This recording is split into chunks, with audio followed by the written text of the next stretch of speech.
일단 그 상거대한 어제 나한테 간증한 거 있잖아요. 그래서 이제 코로나가 왔죠. 먼저 인사부터 좀 드리겠습니다. 인사부터 하고. 아이고, 이게 사회 보려고 올라섰던 기분하고 지금은 사실 떨립니다. 그렇지, 맞아. 사실 삶과 죽음의 차이가 하루가 아닌 반나절 아닌 30분 내에도 결정이 될 수 있다는 거 체험을 했던 사람으로서 저를 이렇게 세워서 여기까지 인도하신 하나님께 먼저 감사를 드리고요. 사경을 헤매고 있을 때 어디선가 여러분들의 기도 소리와 여러분들의 응원 소리가 살아 돌아가야 되겠다는 그 엄청난 에너지로 제가 오늘 이 자리에 선 게 아닌가 하는, 그래서 이 자리를 빌어서 여러분들에게 감사를 드립니다. 고맙습니다. 그래서 내가 이제 코로나가 왔다는 말을 듣고 내가 전화를 했어요. 이제 교수님한테 전화를 했더니 음성 자체가 벌써 골로 가게 생겼어. 귀찮아 갈락갈락하 그래서 내가 난리를 쳤어요. 빨리 병원으로 가고, 아니 병원에서 안 받았는데 하도 사람들이 환자가 많아서 빨리 일반 택시 타고 서울대 그 의과대학 그 서울대 병원으로 그냥 응급실로 몰고 들어가라고. 몰고 들어가면 응급실에 법상 못 쫓아내게 돼 있어. 자기 병원에 온 사람은 대책을 세우게 돼 있으니까 빨리 하라고 내가 막 여기 비서한테도 막 소리를 치고 난리를 쳤더니, 그래서 이제 서울대 병원에 갔어. 이제 가니까 서울대 병원은 포화 상태지. 사람들이 다 있으니까. 그래서 응급조치하고 인천병원으로 이제 다시 이송을 해서 살았는데, 완전히 이제 사실은 거의 이제 갔거든요. 거의 생명을 포기할 단계인데 이 영적 체험이 일어난 거야. 자, 거기에 대해서 말씀 한번 해주시고. 사실 제가 그 정가원 목사님 알고 난 이후에 개인적인 연락이나 뭐 이런 것들이 좀 뭐 신뢰가 되고, 가시는 길에 제가 쓸데없는 이 뭐 피해를 끼칠 것 같아서 한 번도 전화를 해보거나 개인적 통화를 해본 사실이 없습니다. 뭐 사람들이 친한데 뭐 충분히 할 수 있지 않겠나 이러는데 해본 적이 없어요. 제가 쓰러지고 사경을 헤맬 때 전화를 하셨다고 하더라고요. 나중에 들었어요. 그래서 저희 그 준피도 보고 빨리 차에 태워서 병원으로 가라. 전화도 안 하시지만 저도 안 했는데 어떻게 알고 전화를 하시고, 저는 뭐 전화를 받을 상황이고, 그래서 갔더니 서울대병원만 아니고 뭐 이 병원 저 병원 어디를 가도 음압병실이 없어서 중증 환자들은 들어갈 수 없는 상황이 됐습니다. 그래서 119를 타고 곳곳을 헤매다가 한나절 반을 119 차 안에서 왔다 갔다 하는, 뭐 제가 죄송합니다만은 생명이 끊어질 수도 있고 안 끊어질 수도 있는, 재수 없으면 황천길 가는 거고 재수 좋으면 살아나는 거고, 하나님이 구해주시면 분명히 살아날 것이고, 믿음이 약한 저에게 하나님이 버리신다면 결국 저도 세상을 가지고 갈 수밖에 없지 않겠느냐. 그리고 정신을 잃었습니다. 아무도 모르는 상황에 119 차가 어디로 간지도 모르고 깨워서 눈을 떠보니까, 우리 보통 이 TV 보면 음압병실에 들어가면 이렇게 무슨 보자기 뒤집어 씌워가지고 들어가는데, 저는 뭐 혼자만 이렇게 태우는 이상한 데 태워가지고 병원을 갔습니다. 중증 환자는 보통 한 4명 정도가 한 방에 같이 있는데 저는 1인실로 올라갔고, 온몸에 숱한 바늘을 꽂고 산소호흡기를 꽂고 뭐 할 수 있는 조치는 다 한 것 같습니다. 그때까지만 해도 숨을 못 쉬어서 이상하게 날 숨은 되는데 덜 숨이 안 되는 거예요. 심장은 쪼그라들고 말을 할 수 없는 정도까지 이르렀고, 결국은 병실에 주사를 꼽은 채로 깊은 잠에 빠졌습니다. 잤는지 아니면 정신을 잃은 상태로 그 상태로 있었던지는 잘 모르겠습니다만은, 모르겠습니다. 앞으로 살아가면서 이런 체험을 또 할지는 모르겠지만, 제가 여기 계시는 분들에게 아마 제가 제일 믿음이 약한 사람으로 저는 저 스스로를 회개하고 있습니다. 아마 기분이 이랬어요. 미지근한 따뜻한 목욕탕에 발을 담그고 서서히 빠져들어가서 거기에 푹 젖어 들어가는 그런 느낌으로 꿈을 꾸듯이 시간이 한참 지났습니다. 꿈인지 현실인지 현몽인지 아니면 하나님이 가시는 길을 지금 보고 계시는지는 모르겠습니다만은 제가 어느 비탈진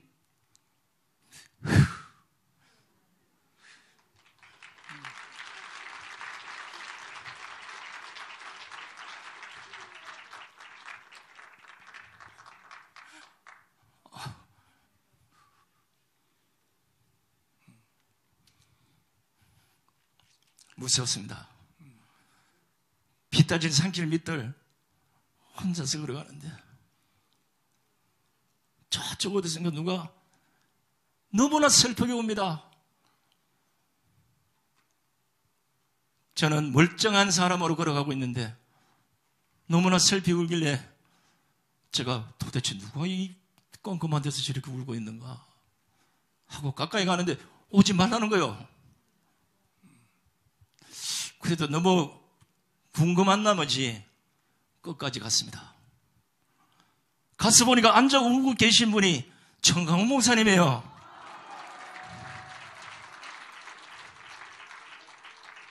아픈 제가 아니라 멀쩡한 제가 울고 계신 목사님을 껴안고 왜 여기서 울고 계시냐고 이러시면 안 됩니다 목사님 이랬더니 아마 얼마나 울었길래 눈을 뜨고 보니까 한자복이 다쳐졌더라고요.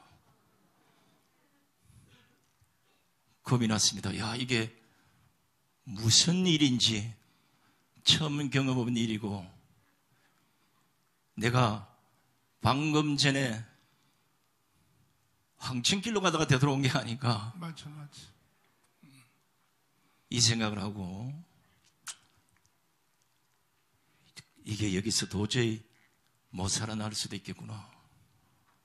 아니 내가 이러면 안 되는데 강화문 광장 가서 아직도 목소리 지를 일이 수탁이 남아있는데 이거 아닌데. 그래서 혼자서 솔직한 말로 해봤습니다. 다행히 목소리는 변하지 않았다는 거. 하나님께서 아직도 목소리는 써야 되겠다고 남겨두신 거고요. 근데 의사가 올라가서 폐가 너무나 많이 망가져서 아마 엄청난 시간을 병원에서 보내야 될 것 같습니다. 그래도 살아야 되겠다는 이 욕심, 내가 분명히 살아서 이 병원에 나가야 된다. 그 악을 쓰고 솔직히 그렇게 자주 해보던 기도는 아닙니다만은 간절히 하나님께 살려주십시오. 제발 살아 돌아가서 강화문에서 정강훈 목사님은 같이 이 대한민국을 구하겠다라고 좀 제발 좀 살려주십시오.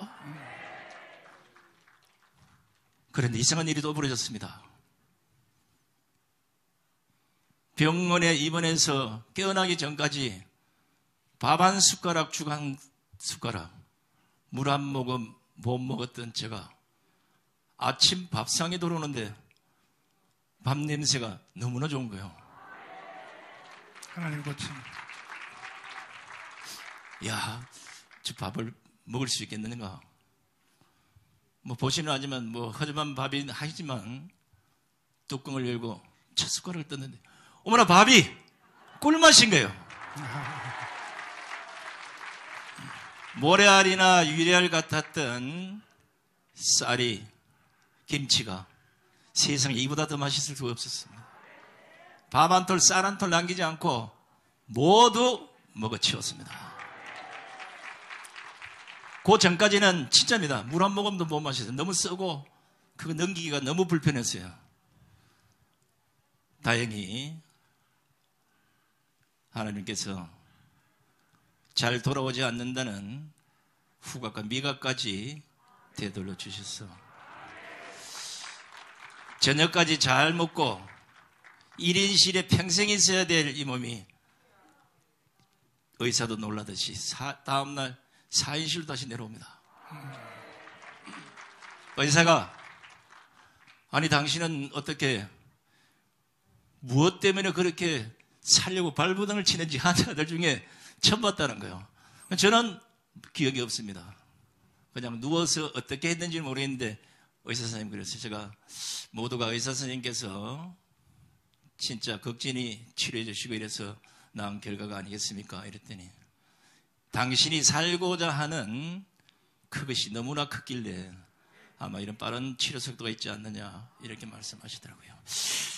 자, 여기까지 끝났으면 좋을 텐데 좀 이 얘기를 해야 되나 말아야 되나 하다가 고민도 많이 하고 겁도 났어요. 이런 얘기 또 잘못해서 또 뭐 이상한 뭐 저런 오해에 시달릴까. 그래서 제가 사실은 뭐 찬송가를 뭐 교회 와서 부르고 뭐 평소 이제 어쩌다가 이제 가끔 부르고 이러지만 병실에 누워서 찬송가를 부른다는 건 뭐 생각도 못 해봤습니다. 4인실로 내려와서 그날 저녁에 잠을 자고 진짜 편해졌어요. 일어났는데 옆에 계시는 그 분이 시각장애인인데 저보고 아침에 이러더라고요. 아니 무슨 찬송가를 얼마나 좋아하시면 누워 자면서도 찬송가를 부르십니까? 그러더라고요. 그래서 제가 무슨 찬송가를 불렀습니까? 그러니까 아니 찬송가를 계속 헝글헝글 사실 이제 그 안에서 다중 환자들이니까 뭐 시끄럽고 이런 거 싫어하는 사람도 있을 수 있잖아요. 그죠? 저는 몰랐습니다. 근데 아침에 일어나니까 아닌가 다르게 밥을 먹을 때나 앉아있을 때나 누워있을 때나 어을 때마다 찬송가 280장 딱 그 찬송가만 계속 입에서 나오는 거예요. 전부였지없어서 손 들고 옵니다. 가만히 있어도 또 나오고 가만히 있어도 또 나오고 가만히 있어도. 이건 또 무슨 그 찬송가가 또 나오려면 뭐 여러 개가 있는데 왜 280장만 이렇게 부르도록 하는가 고민을 했습니다. 이거 뭔가는 나에게 좋은 기운이 오고 있구나. 그래서 혹시나 겁이 나서 나에게 온 이 복이 하나님 주신 은혜가 갑자기 또 달아날 것 같은 이 두려움 때문에 목사님에게 문자를 보냈습니다. 제가 이런 일이 있었고 목사님과 껴안고 얼마나 울었는지 모르겠습니다. 보냈는데 목사님이 원래 저하고 통화를 잘 안 하시니까 문자를 안 보셨나 봐요. 어제 말씀하니까 이제 그때서 이제 그러냐고 하더라고요. 그래서 이제 솔직한 얘기로 한 45일 정도 예상했던 병원이 13일 만에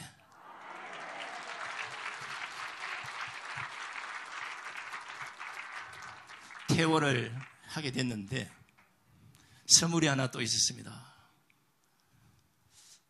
제가 크리스마스 이브나 크리스마스 때나 아니면 연말이라도 다시 내가 있던 곳으로 돌아가서 같이 찬송가 부르게 되면 얼마나 좋겠냐. 누구 말 따나 이제 아파다가 조금 나으니까 별 생각을 다 한다고.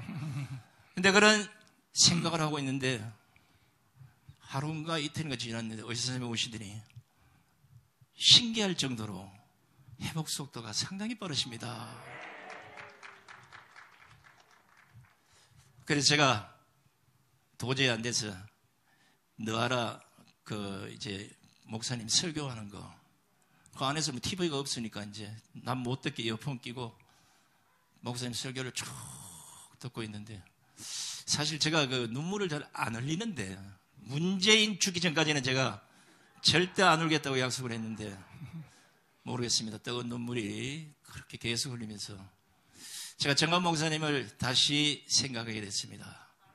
제가 정관 목사님 처음 뵙기 이전에 저도 똑같이 욕이나 하는 그리고 뭐 그냥 들리는 이런 낭설처럼 그런 분의 정관 목사님으로 생각을 했고 그 위에 만났어도 열심히 우리 김학성 교수님이 아마 그 비슷한 말씀하신 것 같은데 정관 목사님에게 진실을 알아봐야 되겠다는 이 기자적 속성이 있어요.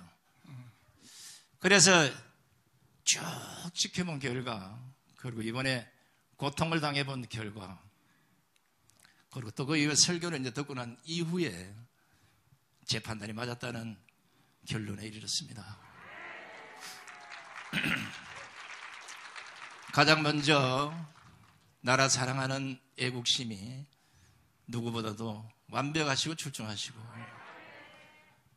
우리가 예수한국 복음 통일, 다른 사람들은 어떻게 할지 잘 모르겠지만 그날이 오면 대한민국은 분명히 우리가 생각하는 그런 나라가 될 것이라는 건 확신했었습니다. 무엇보다가 오늘 또 설교 중에 그 말씀을 또 하시던데, 제가 정한 목사님 가장 믿었던 건 하나였습니다. 나라를 잃고 나서 그 나라를 찾겠다고 독립수산이 뭐니 목숨 버려갈 그런 시간이면 차라리 나라를 빼앗기지 않도록 지금 노력해서 나라를 찾아야 되지 않겠느냐. 그런데 오늘 이스라엘에, 아까 바벨론에 우리 노래도 들었습니다만, 그렇게 70년 세월을 그렇게 고통받고 다시 되도록 안들 뭐 하겠습니까? 있는 나라 제대로 지키는 게 맞다. 오늘 이제 이 설교를 들으면서, 그래, 판단을 잘했구나. 내가 아무도 이렇게 아는 사람이 별로 없는 어떤 다른 교회 가서 혼자 울고 기도한들, 물론 뭐 거기다 장소나 뭐 관계 없다고는 좀 봐요. 그런데 나라 사랑하는 애국심이 출중한 성도들과 한껏 기운을 같이 하고 그걸 앞서 이끌고 가시는 지도자 우리 정한 목사님을 우리가 뒤에서 똑같은 생각으로 밀고 간다면 분명히 대한민국은 본래의 모습으로 돌아가리라 확신합니다.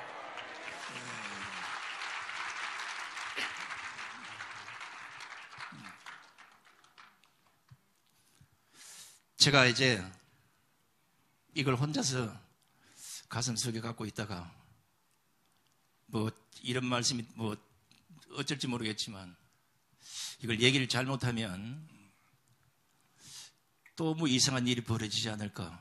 여러분 한번 이 생가사를 한번 넘나들어 보면 눈 감으면 황천길이고 눈 뜨면 살아있는 거예요.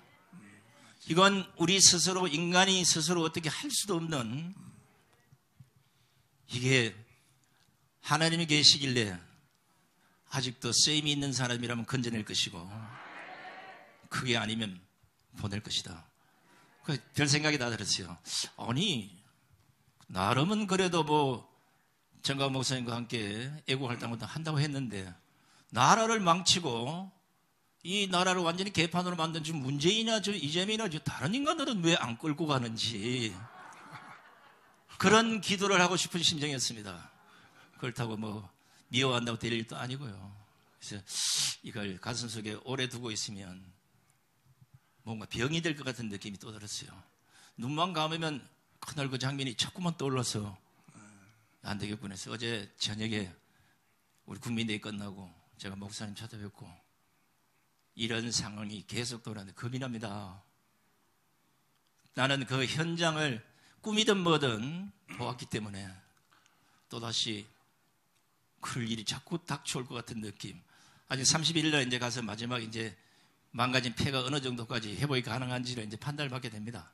그날도 아마 하나님이 제게 은혜를 베푸셔서 완치가 됐으면 좋겠지만 그렇게 될 거라고 확신합니다. 그래서 어제 목사님께서 제게 안수기도를 해주시면서 하나님이 너를 구하셨다. 맞습니다. 덤으로 얻은 인생이 아니라 이제 하나님께서 명령하신 그 일을 이행하는 그런 성도로서 또 목사님과 함께 대한민국 구하는 일에 앞장서겠습니다. 할렐루야. 감사합니다. 맞습니다. 하나님의 손길은 평소에 보다가 병원의 응급실에 가보면 실감 있게 느낄 수 있어요. 똑같은 조건에 들어왔는데도 한 사람은 간단 말이야. 근데 한 사람은 산단 말이야. 거기서 하나님의 그 손길이 아주 민감하게 움직인다는 것을 병원 가보면 알 수 있어요. 우리 송 교수님은 하나님이 직접 살리셨어요. 할렐루야. 앞으로 예수한국 복음통일에 앞장서 주시기를 바랍니다. 제가 진짜 그 생각을 해보니까 하나님이 뭐 큰 일도 뭐 있겠지만 큰 일은 이제 정원 목사님 하시고 우리에게는 작은 일도 하라 하심을 제가 느낀 게 하나 있어요. 자, 모두가 다 아파서 사경을 헤매고 손가락도 까딱거리기 싫은 그 병실에 이렇게 4명이 누워 있는데 그 4명 중에 하필이면 시각장애인 79살 되신 분이 저 옆자리에 오셨다고요. 자, 이분은 앞도 안 보이지. 중증 환자지.